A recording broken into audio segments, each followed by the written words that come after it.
அனைவருக்கும் வணக்கம். போர் சூழலில் பாகிஸ்தானுடைய தாக்குதலுக்கு பதிலடியாக இந்திய ராணுவம் தக்க பதிலடி கொடுத்துக்கிட்டு இருக்கு. பாகிஸ்தானை ஸ்பான்சர் டெரரிசம்க்கு ஒரு பதிலடி இந்தியா கொடுக்கும் என்று நம்பிக்கை இருக்குது. ஆனால் நம்ம குறிப்பாக உள்நாட்டில் இருக்கிற ஒரு சிலர் குறித்து பேசி ஆக வேண்டும், அவர்கள் குறித்து அட்ரஸ் பண்ணி ஆக வேண்டும். ஏன்னா இந்த சோஷியல் மீடியா ஏஜில் பார்த்தீங்கன்னா ஜென்ஸிங்கிறாங்க, ஜென் ஆல்ஃபாங்கிறாங்க, இன்னும் புதுசாக நிறையா இது மாதிரி மாடர்ன் ட்ரெண்ட்ஸ் கொண்டு வராங்க. அப்படியே சோஷியல் மீடியாவில் பார்த்தீங்கன்னா இப்போ ஒரு ட்ரெண்ட் உருவாகி இருக்கு. நான் போரின் பக்கம் நிற்க மாட்டேன், நான் அமைதியின் பக்கம் தான் நிற்பேன் என்று சொல்வது. தன்னுடைய சொந்த நாடான இந்தியாவும் பாகிஸ்தானுக்கு இடையிலான ஒரு போர் இருந்தால் கூட போர் வேணாம், அமைதி தான் வேணும், அமைதி தான் வேணும், போர் ரொம்ப கொடூரமானது என்று சொல்வது இங்கு ஒரு ஃபேஷன் ஆகிவிட்டது. இதில் ரெண்டு விதமாக இருக்காங்க. உண்மையிலே தான் என்ன செய்கிறோம், இந்த நாட்டிற்கு துரோகம் இழைக்கிறோம் என்று தெரிந்த ஒரு கூட்டம், இன்னொரு கூட்டம் ஒரு பிரெயின் வாஷ்டு இன்னசென்ட் பீப்புள். அவங்களுக்கெல்லாம் ஒன்றுமே தெரியாது, இது போட்டால் I may look cool on social media என்று போட்டுட்ருக்காங்க. இதில் நிறையா பேர் சமீப சில காலங்களாக, இன்னும் சொல்லப்போனால் பெஹல்காம் தாக்குதலுக்கு பிறகாக இந்தியா பதிலடி கொடுக்கக்கூடாது, அது போர் வந்துடும் என்றெல்லாம் சொல்லிக்கிட்டு இருப்பவர்களுக்கு ஒரு சின்ன விளக்கம் நம்ம கொடுத்தே ஆக வேண்டும். இல்லை என்றால் இது ஒரு வைரஸ் மாதிரி ஸ்ப்ரெட் ஆகி நாளைக்கு இந்த ஒரு நோய் யாருக்கு வேணால் வரலாம். நான் இல்லை இந்தியா தாக்குதல் நடத்தினா கூட இந்திய ராணுவத்தை பழித்து பேசக்கூடிய ஒரு கூட்டம், இந்திய ராணுவம் மீறிடுச்சு என்று சொல்லிட்டு இருக்கிற ஒரு கூட்டம் இங்கே உருவாகிவிடக்கூடாது என்பதற்காக தான் ரொம்ப கன்சர்னோட இந்த வீடியோவை பதிவு பண்ணுறோம். இந்தியா என்றைக்குமே போரின் பக்கம் நின்றது கிடையாது. நம்மளுடைய பாரத பிரதமர் நரேந்திர மோடி அவர்கள் போகும் இடமெல்லாம், ரஷ்யாவுக்கு போனாலும் சரி, உக்ரைனுக்கு போனாலும் சரி, இஸ்ரேலுக்கு போனாலும் சரி, பாலஸ்தீனுக்கு போனாலும் சரி, எங்கு சென்றாலும் அங்கு அந்த நாட்டு தலைவர்களிடமும் அந்த நாட்டு பொதுமக்களிடமும் உரையாற்றும் பொழுது பல குளோபல் ஸ்டேஜஸில் கூட இது போருக்கான காலம் இல்லை, இது வளர்ச்சிக்கான காலம் என்று மீண்டும் மீண்டும் வலியுறுத்தி இருக்கிறாரு. ஆனால் அவர் தலைமையிலான இந்தியா இப்போது இது போன்ற தாக்குதலை நிகழ்த்துவதற்கான காரணம் என்ன? ரொம்ப simple. Pakistan sponsor terrorism. India இருக்குது, பாகிஸ்தான் இருக்குது, ரெண்டுத்துக்கான வித்தியாசம் என்னன்னு தெரிஞ்சுக்கோங்க. Pakistan is a terror state. இந்திய இராணுவமோ இந்த இந்திய அரசாங்கமோ இந்தியாவுக்குள்ள தீவிரவாதிகளுக்கு பயிற்சி கொடுத்து நீங்கள் போய் பாகிஸ்தானில் இருக்கிற அப்பாவி பொதுமக்களை கொல்லுங்க என்று மூட்டையாக தீவிரவாதிகளை எக்ஸ்போர்ட் பண்ணுறோமா? என்னைக்காவது பாகிஸ்தான் பொதுமக்களுக்கு ஏதாவது ஒரு தீங்கு விளைவிக்க வேண்டும், ஏதாவது செஞ்சிருக்கோமா? நமக்கு இருக்கக்கூடிய ஒரு பரந்த மனப்பான்மை, பொதுவாக இந்தியர்களுக்கு, தமிழர்களுக்கு இயல்பாகவே இருக்கக்கூடிய ஒரு குணம், இந்த எதிரியாக இருந்தாலும் நல்லா இருக்கட்டும்பா, அவன் என்ன தப்பு பண்ணுற பட் இருந்தாலும் அவனும் நல்லா இருக்கட்டும் என்று நமக்கு அந்த பரந்த மனப்பான்மை, ஒரு மனிதநேயம் எல்லாம் ரொம்ப அளவுக்கு அதிகமாக இருக்கிறதுனால போர் சூழல்லையும் நம்ம இது போன்ற வாசகங்களை சோஷியல் மீடியாவில் பதிவிட்டு இருக்கோம். இதில் ஒரு சில சோஷியல் மீடியா இன்ஃப்ளூயன்சர்ஸ்லாம் இருக்காங்க இல்லையா, அவங்க பதிவிடுறது தான் இங்கே பெரும் கூட்டத்தை அவங்க இன்ஃப்ளூயன்ஸ் பண்ணுற இடத்துல இருக்காங்க. அவர்களுடைய வீடியோவை பார்த்து இன்ஃப்ளூயன்ஸ் ஆகக்கூடிய அளவில் இருக்கக்கூடியவர்களுக்கு இவங்க என்ன மெசேஜ் கன்வே பண்ணுறாங்க? சவுத் இஸ் டிஃப்ரெண்ட் ப்ரோ, பாகிஸ்தானுக்கும் இந்தியாவுக்கும் ஒரு ஹேட்ரட் கிடையாது, நம்மளாம் ஒன்றுக்குள்ள ஒன்று மண்ணுக்குள்ள மண் என்று தமிழ்நாட்டிலே one of the highest viewership இருக்கக்கூடிய மதன் கௌரி அவர்கள் ரொம்ப முன்னாடி பதிவிட்டு இருந்தாரு. பாகிஸ்தான் பீப்புள் கூட உரையாடி உங்களுக்கும் எனக்கு ஒரு ஹேட்ரடும் கிடையாது, அரசாங்கங்களுக்கும் இன்னொரு அரசாங்கத்துக்கும் தான் அந்த ஹேட்ரட் என்றெல்லாம் சொல்லிட்டு இருந்த மதன் கௌரியாக இருக்கட்டும். சமீபத்தில் இன்னொரு முக்கியமான எக்ஸாம்பிள் நான் குறிப்பிட்டே ஆக வேண்டும். அது என்னவென்றால், இந்த A2D சேனல் என்று ரொம்ப ஃபேமஸான ஒரு சேனல் இருக்குது, நிறைய பேர் இங்கே பார்த்துருப்பீங்க. அவங்க ஒரு வீடியோ போடுறாங்க, அந்த வீடியோவுக்கு ஒரு கடுமையான எதிர்வினைகள் அவர் சந்திக்கிறாரு இந்த A2D நந்தா. இது குறித்து நம்முடைய பாலிடாக்ஸ் விக்னேஷ் அவர்கள் அவருடைய ட்விட்டர் பக்கத்தில் ஒரு வீடியோ வெளியிட்டிருக்காரு. அந்த வீடியோவை பார்த்துட்டு வந்திருக்கேன்.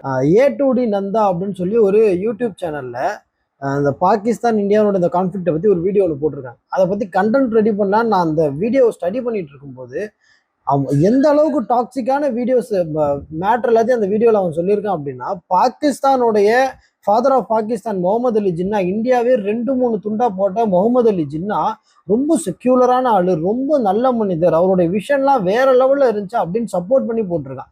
நான் என்ன நினைச்சேன், சரி ஒரு வேளை தெரியாததால அந்த மாதிரி பேசிட்டு இருக்கான் போல, ஒரு மெயில போட்டு விட்டு இவனுக்கு மேட்டர் முடிச்சு விட்டுலான்னு பார்த்தா இவன் தெரிஞ்சே அந்த வேலையை பார்த்துருக்கான் அப்படின்றது நல்லா டீப்பாக ஸ்டடி பண்ணி பார்க்கும்போது தான் தெரியுது. அவன் எந்த ரிசோர்ஸை காட்டி முகமது அலி ஜின்னா ரொம்ப நல்லவர் அப்படின்னு சொல்லி சொல்றானோ, அதே ரிசோர்ஸ்ல அதுக்கு மேல உள்ள 2 பேரால முகமது அலி ஜின்னா எந்த அளவுக்கு இந்தியாவுக்கு அகேன்ஸ்டான வேலைகளை பார்த்தாரு, எந்த அளவுக்கு இந்து ஜெனோசைடுக்கு அவருக்கு தொலை போனார் அப்படின்றத அந்த ரிசோர்ஸுக்கு மேலேயே கொடுத்துருக்குறாங்க.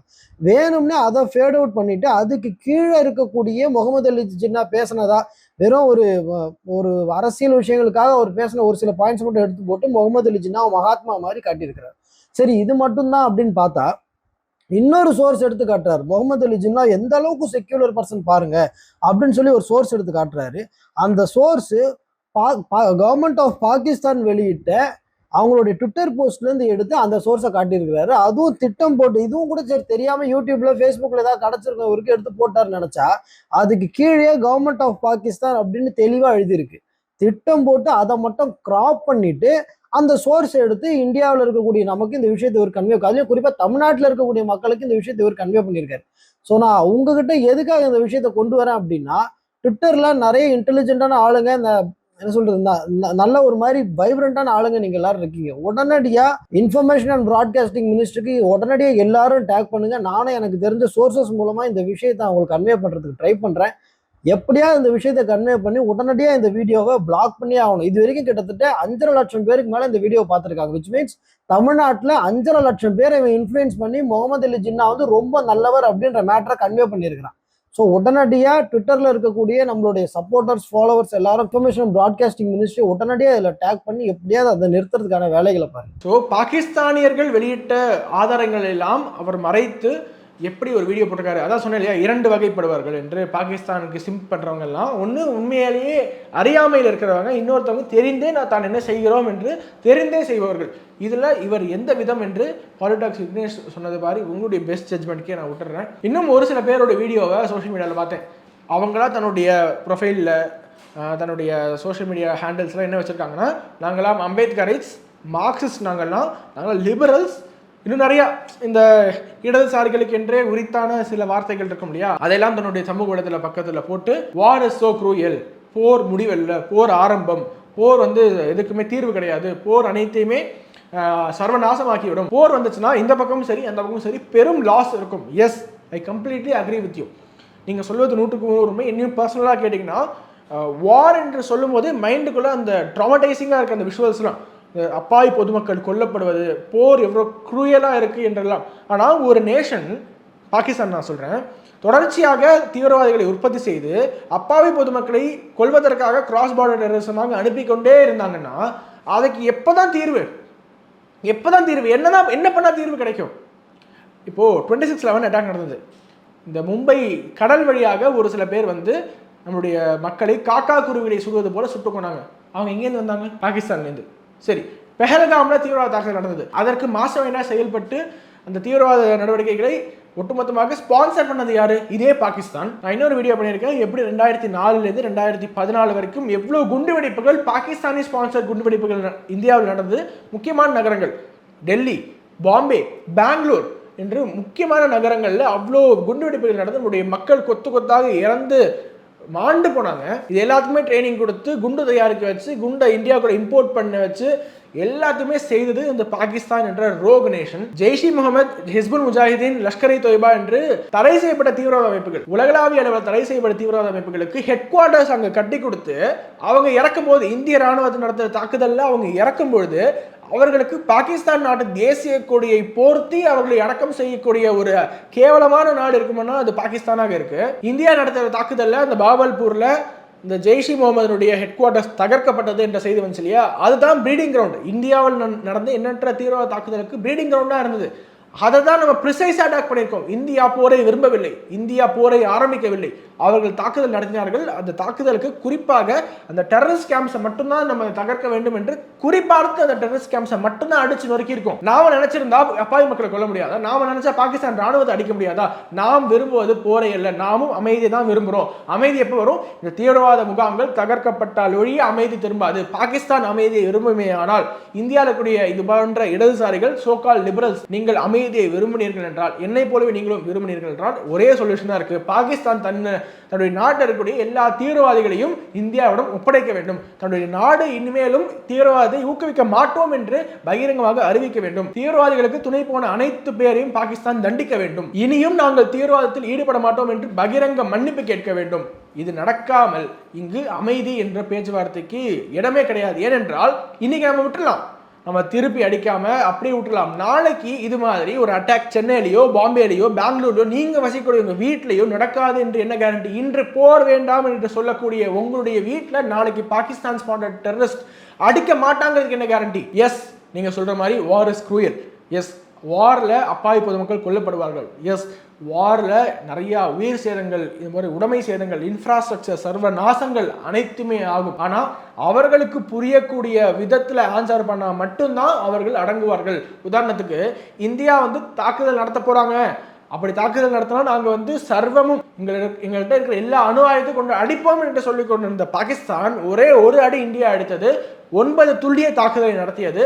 அதற்கு பாகிஸ்தானோட டிஃபென்ஸ் மினிஸ்டர் சொல்றாரு, இல்லை இந்தியா இதற்கு மேலே நாங்கள் எஸ்கலேட் பண்ண மாட்டோம், நாங்கள் இதுக்கு மேலே டார்கெட் பண்ணி அடிக்க மாட்டோம் என்று உறுதியை கொடுத்தால் நாங்கள் எல்லாத்தையும் கைவிட தயார், we will wrap it up, எல்லாத்தையும் மூட்டை கட்டு வச்சிடறோம் என்று படுத்தே விட்டார். அவர்களுக்கு கொடுக்க வேண்டிய பதிலை கொடுக்க வேண்டிய மொழியில் கொடுத்தால் மட்டும்தான் அவர்களுக்கு புரிகிறது என்றால் அந்த மொழியில் அவர்களுக்கு அந்த பதிலடை கொடுக்க வேண்டிய கடமை பொறுப்பு இந்தியாவிடம் இருக்கிறது. இந்திய மக்களை பாதுகாக்க வேண்டிய பொறுப்பு இந்தியர்களிடம் இருக்கா இல்லையா? இங்கு பாகிஸ்தானுக்கு உட்காந்து சிம் பண்ணிக்கிட்டு நான் ஒரு லிபரலு, நான் போரை ஆதரிக்க மாட்டேன், இந்தியா பண்ணாலும் தப்பு தான் என்று சொல்லிக் கொள்பவர்களுக்கு முக்கியமான ஒரு தகவலை சொல்லிக்கிறேன். நேற்று இரவு மட்டும் பாகிஸ்தானுடைய ராணுவம் இந்திய நகரங்கள் மேல 15 நகரங்கள் 15 சிட்டிஸ் மேல மிசைல் அட்டாக் பண்ணாங்க, ட்ரோன் அட்டாக் பண்ணாங்க. அதை அனைத்துமே தடுத்து நிறுத்தியது இந்தியாவுடைய ஏர் டிஃபென்ஸ் சிஸ்டம்ஸ். போர் வேண்டும் வேண்டாம் என்று கருத்தியல் ரீதியாக உங்களுக்கு 1008 முரண்பாடுகள் இருக்கலாம், உங்களுக்கு பாஜக பிடிக்கும் பிடிக்காது என்று 1008 கருந்த சித்தாந்த வேறுபாடுகள் இருக்கலாம், ஆனால் அனைவருக்குமான ஒரு பாதுகாப்பு என்பது இங்கு இந்திய ராணுவத்தால் உறுதி செய்யப்பட்டு கொண்டிருக்கிறது. நீங்கள் இன்னைக்கு போய் நிம்மதியாக தூங்குறீங்கன்னா அதற்கு காரணம் இந்திய ராணுவம். அதனால தான் அன்கண்டிஷனலாக இப்போது போர் சூழலில் இந்திய ராணுவம் எதை செய்தாலும், இந்திய அரசாங்கம் எதை செய்தாலும், பாஜக அரசாங்கம் இல்லை, இந்திய அரசாங்கம் எதை செய்தாலும் அதற்கு உறுதுணையாக நிற்க வேண்டிய கடமை ஒவ்வொரு இந்தியன்கிட்டையும் இருக்கு. இந்த கண்ணாடி வீட்டுக்குள்ளே இருந்துக்கிட்டு கல்லெறிவது போல இந்தியாவுக்குள்ளேயே இருந்துக்கிட்டு பாகிஸ்தான் வாழ்க என்றும் இந்தியா ஒழிக என்றும் போஸ்ட் போட்டுட்டு இருக்கிற ஒரு சில பேரை யூபியில் கைது பண்ணியிருக்காங்க. உத்தரப்பிரதேசத்தில் மீரட் என்ற அந்த நகரத்தில் பார்த்தீங்கன்னா ஜையத் என்று ஒருவர் சலூன் கடை நடத்திட்டு இருக்காரு. அவர் பாகிஸ்தான் ஜிந்தாபாத் என்ற ஒரு கருத்து போட்டிருக்காரு. அவர் கைது செய்யப்பட்டிருக்கிறாரு. நினைச்சு பாருங்க, இந்த மாதிரி போர் சூழலில் கூட எதிரி தேசத்தோட, நம்மளை அழிக்க துடிக்கிற தேசத்தோட நாங்கள் கைகோர்ப்போம், அவங்க வாழ்க இந்தியா ஒழிக என்று சொல்வோம் என்று ஒரு சில பேர் இன்னுமே இந்தியாவுக்குள்ள சுத்திக்கிட்டு இருக்காங்க. இவர்களை எல்லாம் தேடி தேடி களை எடுக்க வேண்டும். இது போன்ற காலகட்டத்தில் இந்தியாவுக்கு எதிராகவும் பாகிஸ்தானுக்கு ஆதரவாகவும் கருத்து பதிவிடுவர்களை கடுமையாக தண்டிக்க வேண்டும். அதற்கு உங்களால் முடிந்தவரை நீங்கள் இன்ஃபர்மேஷன் ப்ராட்காஸ்டிங் மினிஸ்ட்ரியை டேக் பண்ணி நடவடிக்கை எடுக்க கோரலாம், நிறைய மெயில்ஸ் போடலாம் அரசாங்கத்திற்கு, அல்லது அவங்க எங்கே ஒர்க் பண்ணுறாங்களோ அந்த நிறுவனத்தை டேக் பண்ணி நீங்கள் கேட்கலாம், அந்த நிறுவனத்துக்கு மெயில் போடலாம். அப்படிதான் சென்னையில் எஸ்ஆர்எம் யூனிவர்சிட்டி இருக்கு இல்லையா, எஸ்ஆர்எம் யூனிவர்சிட்டியில் ஒரு அசிஸ்டன்ட் ப்ரொஃபசர் லோரா என்ற பேர், அவங்க ஒரு வாட்ஸ்அப் ஸ்டேட்டஸ் வச்சிருக்காங்க. India killed a child in Pakistan and wounded 2 people in the early Wednesday strikes. Killing innocent lives for your own bloodlust and for election stunts is not bravery and it's not justice. It is a cowardice act என்று போட்டிருக்காங்க. அது தவிர economy shut down, lockdowns, power shut downs, unsafe environment, food shortage, inflation, loss of lives. This is gonna be the state of India for the next decade. Watch out of money shares. When world gets into uncertainty, gold sends us warning signs earlier. God தான் கோல்டுன்னு போட்டிருக்காங்க. அதாவது India Pakistan இருக்கக்கூடிய Innocent children கொண்டிருக்கு என்று எதன் அடிப்படையை சொல்கிறாங்கன்னு தெரியல. இன்னொன்று எலெக்ஷன் ஸ்டண்ட், இது ஞாபகம் இருக்கா? அந்த ஒரு நரேட்டிவ் நிறைய பேசியிருக்கோம் இதை பற்றி நம்ம சேனலில். எலெக்ஷன் ஸ்டண்ட்டுக்காக தான் வாரே நடக்குது என்று எஸ்ஆர்எம் யூனிவர்சிட்டியில் நம்மளுடைய ஊரில் இருக்கக்கூடிய ஒரு ப்ரொஃபஸருடைய வாட்ஸ்அப் ஸ்டேட்டஸ் இது. இதை சோஷியல் மீடியாவில் கன்சர்ன் அத்தாரிட்டிஸை டேக் பண்ணி போட்டோடனே எஸ்ஆர்எம் யூனிவர்சிட்டி அந்த ப்ரொஃபஸரை சஸ்பெண்ட் பண்ணியிருக்காங்க. This is the power of social media. நீங்கள் ஏதாவது இது போன்ற கருத்துக்களை பார்த்தீர்கள் என்றால் அதை சோஷியல் மீடியாவில் எடுத்து போட்டு கன்சர்ன் அத்தாரிட்டிஸை அந்த நிறுவனத்தை டேக் பண்ணிங்கன்னா அவர்கள் நடவடிக்கை எடுக்கக்கூடிய வாய்ப்புகள் இருக்குது. இது மூலமாக இந்த தேசம் ஸ்ட்ராங்காக இருக்கும். இது போன்ற போர் சூழலில் we can be one and we can be fighting என்றெல்லாம் இப்போ திஸ் இஸ் ப்ரூவ்டு. இது போன்ற சூழலில் ஒட்டுமொத்த இந்தியாவும் ஒன்றாக நிற்க வேண்டிய நேரம் இது. இது போன்றவர்களை நீங்கள் ரிப்போர்ட் பண்ணுங்கள் கன்சர்ன் அத்தாரிட்டிஸ்ட்டை. உங்களுடைய ஃப்ரெண்ட்ஸ் யாராவது நான் போரின் பக்கம் இல்லை, நான் அமைதியின் பக்கம் இருக்கேன், இந்தியா போர் தொடுக்கிறது தப்பு, பாகிஸ்தானில் இருக்க அப்பாவி மக்களை ஏதோ இந்தியா பண்ணுது என்றெல்லாம் சொல்பவர்களுக்கு இந்த வீடியோவை அதிகமாக ஷேர் பண்ணுங்கள். இந்தியா தன்னுடைய தற்காப்புக்காக தான் இந்த ஒரு அட்டாக் பண்ணிட்டு இருக்கே தவிர நம்மளுடைய டாமினன்ஸை எக்ஸர்ட் பண்ணுறதுக்காக கிடையாது. This is for self defence, not for global dominance. இதை நம்ம கொஞ்சம் நன்றாக புரிந்து கொள்ள வேண்டும். பாகிஸ்தான் என்ற ஒரு நாடு தீவிரவாதத்தை கைவிடும் வரை இந்தியா பதிலடி கொடுத்து கொண்டே தான் இருக்குமே தவிர இது ஒருபோதும் நிற்கப் போவது கிடையாது. ஏனென்றால் இந்திய மக்களுடைய பாதுகாப்பு இந்திய அரசாங்கத்தினுடைய பொறுப்பு. அதை உறுதி செய்வதற்கு இந்திய அரசாங்கம், இந்திய ராணுவம் எதை செய்ய வேண்டுமோ அதை செய்வார்கள். அதற்கு துணையாக நிற்க வேண்டியது நம்முடைய கடமை. இந்திய ராணுவம், இந்திய அரசாங்கம் எதெல்லாம் செய்கிறாங்களோ, என்ன செய்கிறாங்களோ அதற்கு ஃபுல் சப்போர்ட் அதில் இஃப் அண்ட் பட்ஸே கிடையாது, ஃபுல் சப்போர்ட் தான். அதுதான் உங்களுக்கும் சரி எனக்கும் சரி இந்த நாட்டுக்கும் சரி நல்லதாக இருக்கும். ஸோ அதிகபட்சமாக அவர்களுக்கு ஷேர் பண்ணுங்கள். ஹோப் அடுத்த வீடியோவில் இன்னும் நிறைய தகவல்களோட நான் உங்களை சந்திக்கிறேன். வணக்கம். வந்தே மாத்திரம். உலக தமிழ் சொந்தங்களுக்கு வணக்கம். நான் ராஜவேல் நாகராஜன். பேசு தமிழா பேசு வலையொலியுடைய வளர்ச்சிக்கு நீங்களும் உறுதுணையாக இருக்கணும்னு நினச்சிங்கன்னா இந்த வீடியோடைய டிஸ்கிரிப்ஷனில் இருக்கக்கூடிய ரேசர் பே லிங்கை கிளிக் பண்ணுங்கள். அந்த லிங்க்கில் போயிட்டு உங்களுக்கு விருப்பமான தொகையை பேசு தமிழா பேசுவனுடைய வளர்ச்சிக்கு உங்களுடைய பங்களிப்பாக நீங்கள் கொடுக்கலாம். நன்றி, வணக்கம்.